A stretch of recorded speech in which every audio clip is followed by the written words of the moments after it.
First story. Am I that bad for asking my ex-fiancé to prove she wasn't cheating? My ex-fiancé Ashley 20F and I, 25M, met online in January of 2024 and proceeded to talk for about a month before finally meeting in person. During the time we had been talking, she told me she was looking for a man who would treat her right and was not an abuser or a user. She told me she was in previous relationships with other guys who hurt her physically and emotionally. Little backstory about me. I was 24 at the time and was actually never in a relationship before. I was also a virgin. Having been rejected and hurt by women so many times, I started to turn cold inside. Back to the story. We both told the other what we were searching for, and it was actually the same thing. Ashley told me she wanted a relationship where we would communicate our problems and work through them to better grow as a couple. I agreed with her on this. After we had our first meeting in person, we decided to be in a relationship. She promised to never hurt me and she promised she would never break my heart. For the next 2 months everything was amazing. I was so happy to be around her and text her every morning and night. Those were the highlights of my days. Everything was going well, and she would even come over a couple of weekends and spend them with me. She was even there for my birthday and I couldn't have been more happy. I got a ring for her and proposed to her after a little over 3 months of dating. Yes, I know, absolutely stupid idea. We had a couple of small arguments, but managed to push through it and grew as a couple. She was in a vocational school learning a trade at the time. She injured her leg in a ski trip and had a hard time walking on her foot due to the swelling. I went to the store with her and bought her a foot brace. After a few weeks the swelling and pain went away and she was recovered. Then one day I got a call from her asking me to come get her because she was getting kicked out and needed a ride. I dropped everything and immediately drove up to her and brought her home. The whole ride she was emotional and I did my best to comfort her and support her. She stayed with me for a week before I took her back to her parents and got her all settled in. Throughout the next weeks she and I stayed in contact and talked every day. We were making plans to get our own apartment and live together. We were even planning on starting a family soon. BTW, Ashley's parents and I had a good relationship. They seen right away the kind and caring young man I was. They were happy I was with Ashley and wished us both so much happiness. Everything was so great and I was never more happy and couldn't wish for anything else. Then one day I get a call from her father, and he said he didn't want to tell me but thought it best I should know. When he said those words my heart began to crumble. He told me that he had been coming home super late and was around different men. And while he told me he had no evidence of anything, he disclosed that she had a history of cheating, and did it with her previous boyfriends. My heart was in my throat and I was concerned because I had felt like something was wrong the last 2 weeks, when she was more and more distant from me. We had gone from texting every day to maybe once a day with her only send 1 or 2 words at a time. But for that last week before, she never said I love you back to me. As my mind began spinning, I told him I would figure out what was going on. At that time I was at work but couldn't focus and felt like my world was crumbling around me. I ended up telling my manager what was going on and he understood and told me to go take care of my personal life. I left work and sat in my car. I proceeded to message her hoping with all my heart that it wasn't true. When I texted her I was asking for her to share her active location with me and just to tell me who she was with. She continuously dodged the question and tried to turn it around on me. Eventually she told me a fake first name of a boy and a town they were in. However, the story didn't match the one her father had told me. She was supposed to be swimming with a female friend of hers in a town that was nowhere near where she said she was. When asked for her to share her live location with me, she told me we were over.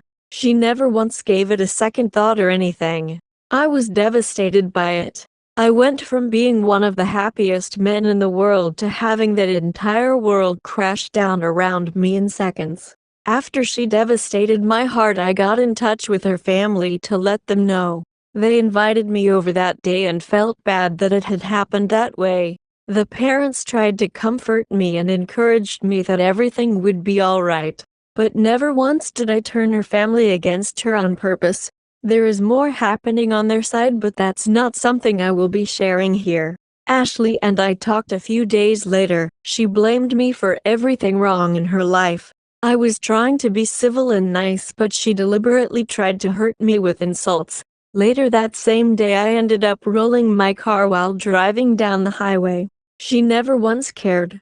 I am still recovering from the wreck, and my life certainly has been a rough one lately. I never did get any proof, but she was acting weird, and others that know her believe she was cheating on me as well. I know I was definitely not smart by jumping in the relationship that fast. The truth is, I fell in love with a lie and she used me for financial help. But am I that bad in this situation? Second story. My wife admitted to having a drunken one-night stand last week, and it has turned me into a robot. I, 32M, have been married to my wife Kate, 30F, for 4 years, together for 9. Our relationship has been amazing, loving and supportive. We have good communication, hardly ever argue, and our bedroom life has gone from strength to strength over the years. We discussed cheating in the past, and I was always clear that we would be over if it ever happened. Kate went home to visit her family last weekend, which was fairly normal. Before she left on the Friday night, we had a minor argument about keeping the house tidy, so our communication was limited on Saturday. But I knew she was going out to meet some friends at a bar. I trusted her 100%, so didn't think anything of it. Before I fell asleep, I texted her saying that I hope she had a nice night. When I woke up on Sunday morning, I had a missed call from Kate at 4 a.m., so I immediately called her to check if she was okay, but no answer. After a few hours, I tried again a few times, but still no answer. Around an hour later, I got a message saying she was fine and was driving back soon. Kate got home late afternoon and looked awful. She had clearly been crying, was not wearing any makeup, unusual for her, and looked like a shell of a person. I knew right away something was wrong, but she wouldn't let me hug her and would barely speak. I sat her down on the couch and made her some tea. I gently encouraged her to tell me what was wrong, and she burst into uncontrollable tears for at least 10 minutes while I was trying to comfort her. She then proceeded to tell me, stopping every few words, that she had slept with someone last night after the bar. At that moment, something in my brain broke. I can't describe it any other way. I immediately got up and jumped in my car and drove off.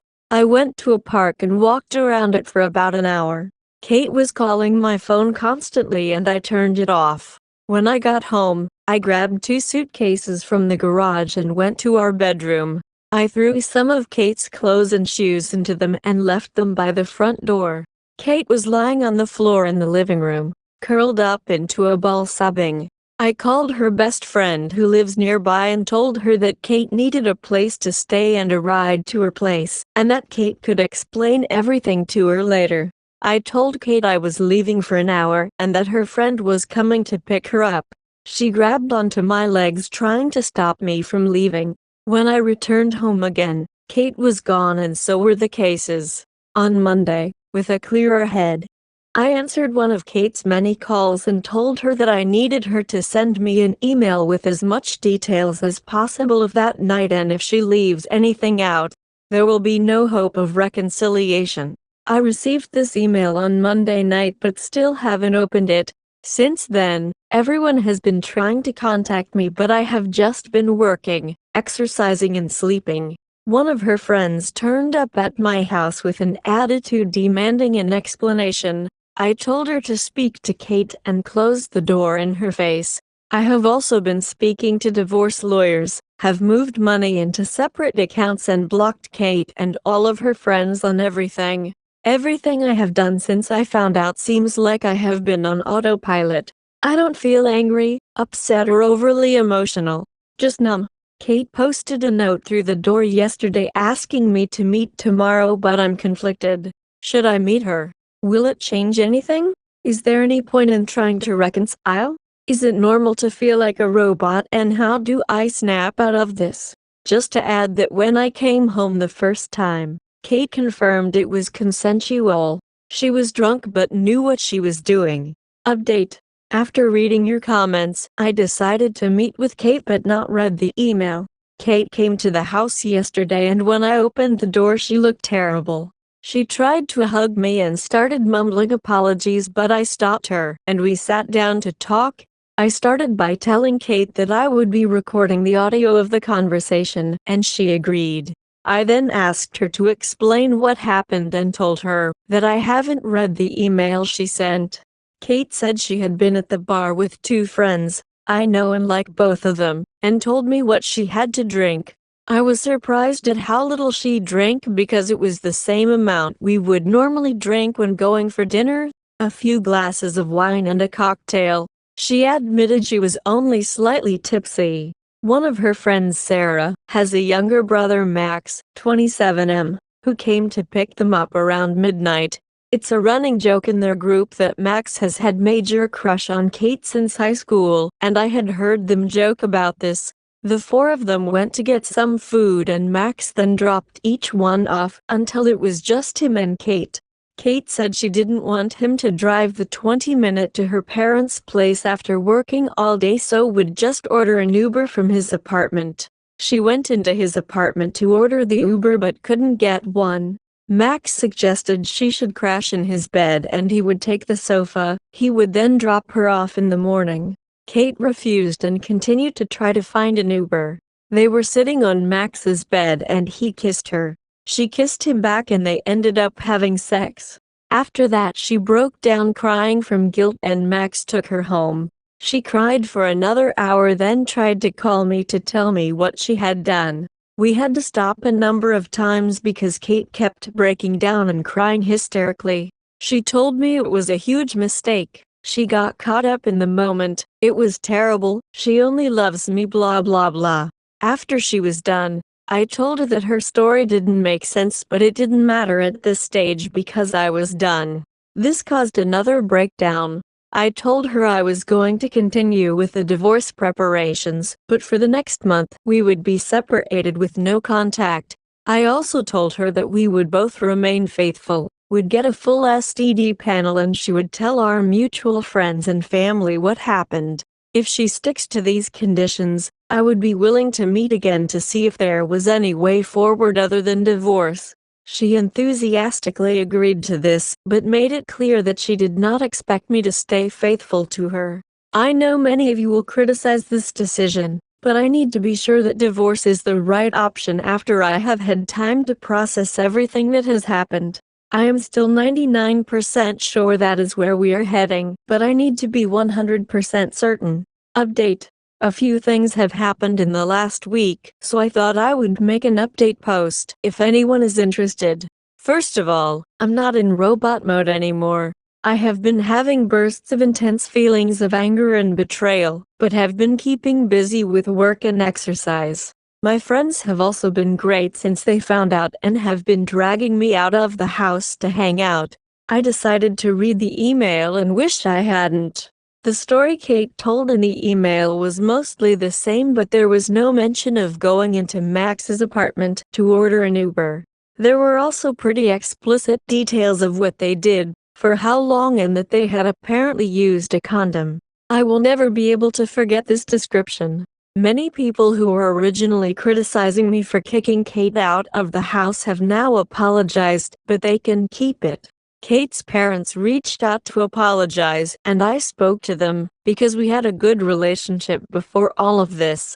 They begged me to try to work it out, but said they understood if I decided to get divorced. I didn't commit to either option.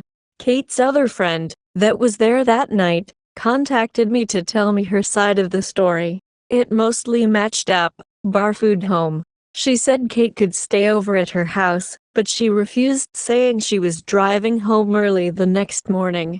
Max apparently insisted that he would take Kate home. The version of the story that she told didn't mention Kate trying to get an Uber, only that Max invited her in and she accepted. I asked her if she had ever suspected anything before, and she told me that about a year ago, she went to meet Kate for coffee but found Max sitting with her when she arrived. Apparently Kate looked guilty, but when asked about it she said they just met by chance. Sarah, Max's sister, also reached out to me and I spoke to her too. She was angry with both Max and Kate and told me a similar story. Apparently her whole family are angry with Max and she had not spoken to Kate since she found out. She apologized on behalf of her idiot brother and said she had warned him to stay away from Kate since high school. She didn't think anything else had happened between them. I have had zero contact from Kate, but heard that she was going to be moving into an Airbnb near our house. Apparently she is not coping well and called in sick from work a few times over the last few weeks. She does have support from the friend she's currently living with, and I asked her parents to keep an eye on her. Her parents came up to see her this past weekend. I went out with some friends at the weekend and ended up drunk at a bar. I was talking to a girl there who I probably could have gone home with, but I stopped myself because I wanted to keep my self-respect. Reading the email and hearing what they had done made me give up hope of repairing this, especially when I know she is not being truthful with me on other things, so who knows. I will be moving ahead with the divorce and might not even wait a month before telling Kate that this is my final decision. Update. I debated posting this update, but a lot of people seem to be invested in this mess, so here it is. Apologies in advance if this is TMI. Kate sent me an email last week asking to pick up some things she needed for work. My lawyer told me not to prevent her from having access to the house or her possessions, so I reluctantly agreed that she could come over on Thursday night, when I would be at the gym. I told her to be out by 7:30, but when I got home at 8 she was still there. When I walked in, she had left a few work-related items next to the stairs, and she was chopping vegetables for dinner. She looked amazing with her hair and makeup done, wearing one of the dresses I like. The whole place had been tidied and cleaned. I calmly asked her to leave immediately, and she made her way to the door, but stopped and asked if we could speak. I should have said no, but I eventually agreed.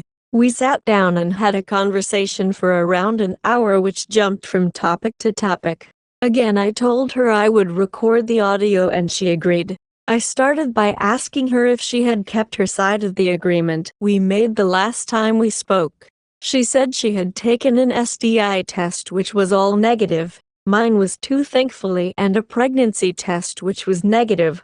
She hadn't been with anyone else and also told a few friends and family what happened, and many of them were angry and were not speaking to her. I asked a lot of questions that had been turning over in my mind for the last few weeks. She confirmed that her reason for going into Max's apartment, the Uber story, was BS, and she said he invited her in for a drink, and she agreed, knowing at some level that something was going to happen. She can't explain why she did this other than being selfish and enjoying the attention. She also confirmed that she had texted with Max a few times over the years because he would shower her with compliments and make her feel good.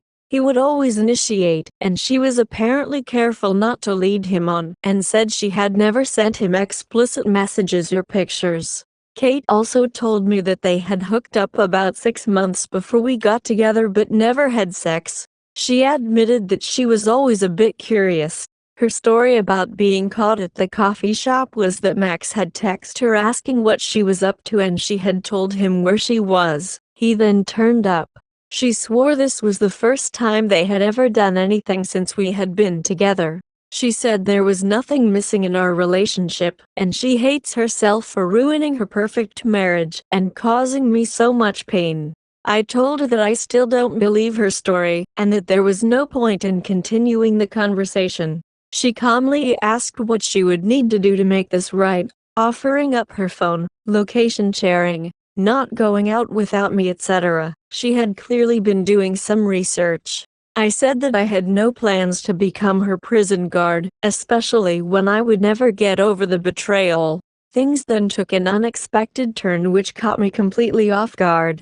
She asked me to turn off the audio recording because she had something private she wanted to discuss and didn't want other people hearing it. I refused and she reluctantly continued. She asked if I had been involved with anyone else sexually since all of this happened, making it clear she was fine with it. I told her no and she said that I must be going crazy. We used to have sex almost daily, and started talking dirty about all of the things I could do with and to her. This involved a lot of kinky things that I had wanted to try or had only done a few times. She said she wanted to meet my needs, even if we did not get back together. She said we could have as many threesomes as I wanted from now on, or we could be open on my side only, and she would even find partners for us. She was trying very hard to turn me on, and I stayed silent until she asked who I wanted to have a threesome with. For some reason, I mentioned the name of her coworker, who is 5 years younger than Kate and a total knockout. This surprised her, but she was in too deep and asked me what I wanted to do with her. I went into detail about a pretty hardcore scenario, and Kate was encouraging me until I said that she would just be watching. This again caught her off guard, but she went along with it. Later on, I realized that I only said all of this as a petty attempt to hurt Kate, which I don't feel good about. She was obviously convinced that her plan was working, so she pulled up her dress and got into my favorite position on the couch, begging me to have sex with her. I'll admit that for a few seconds my body reacted even though my head was not in the game. Everything suddenly came into focus and the content of her email came flooding into my head. I can't explain why, but I started to laugh. Not just a chuckle, but a full-on belly laugh. She looked hurt and moved away, then started to cry. I told her it was time for her to go and she left quickly, probably due to the embarrassment. I also said she needed to hurry up and get a lawyer because we are getting divorced. The post-nut clarity after she left confirmed that I had dodged a bullet.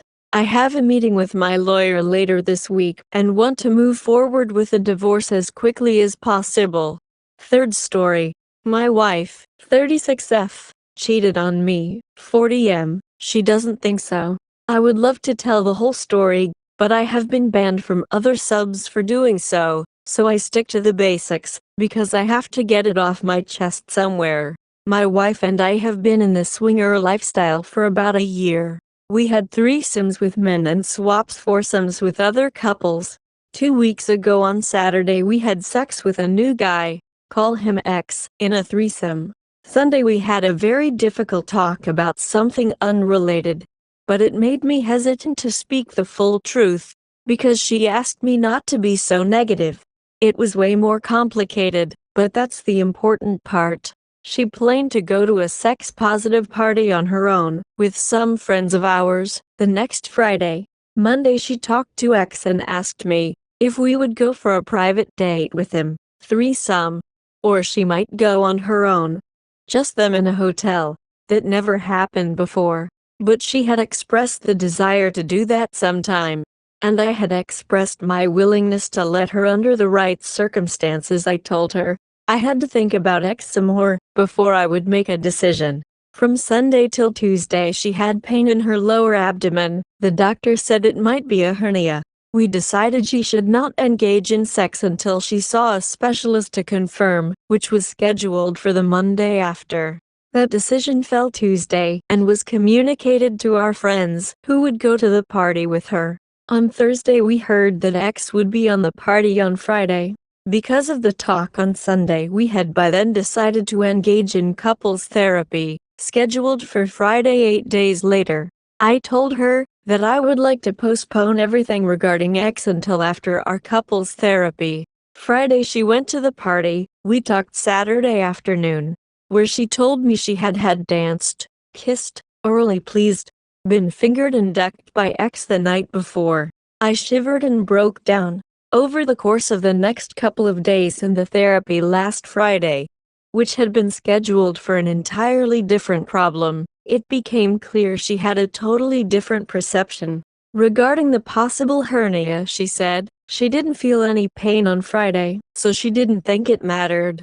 Regarding me telling her I wanted to think about her meeting X. She thought I was only thinking about private meetings, but since it was a public party, it would not apply. Regarding me telling her to postpone anything with X till after our couples therapy, she thought I was talking about appointing a meetup. This last one bugs me the most. She thought I didn't want her to make an appointment for ducking him, but ducking him then and there was okay. I get how I could have been more clear. I get how I should have straight up told her no sex, not that Friday or whatever. But there is one thing in my mind clear as day. She cheated on me. And this has been the most problematic part of our couples therapy. She doesn't think so, and was hurt when I told her. That's what I think. In her mind, it is only cheating if you deliberately want to cheat. But since, in her boozed up mind at least, I was fine with her having fun. She didn't want to cheat, just have fun with a good dick. She admits she made a mistake. She admits she should have listened closer and thought about her actions more thoroughly. She understands why I feel cheated, but she does not think she cheated on me. And that's just so frustrating, because it feels like she can't own up to her own mistake if she can't admit she actually cheated. I don't really expect advice or have a question, I just wanted to vent. It is still such a long post. I am sorry, I hope it doesn't get deleted. Thanks for listening.